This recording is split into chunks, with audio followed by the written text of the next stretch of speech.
The mould that changed medicine. In 1928, Alexander Fleming went on holiday and forgot to tidy up his lab. When he came back, he noticed something odd. One of his petri dishes, full of Staphylococcus bacteria, had been invaded by a patch of mould. And the bacteria? It had vanished near the mould.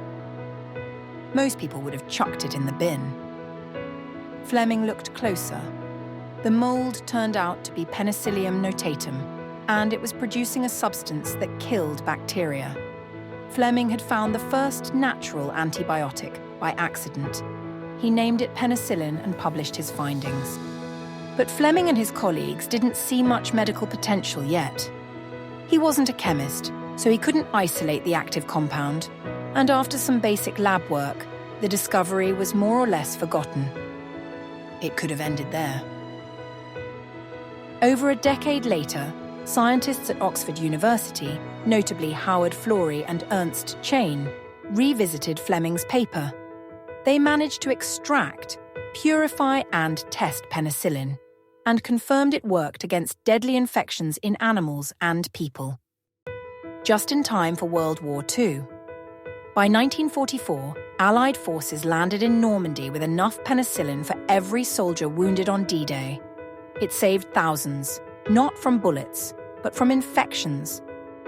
Before penicillin, even a paper cut could turn deadly if infected. After it, we could treat pneumonia, syphilis, sepsis, you name it.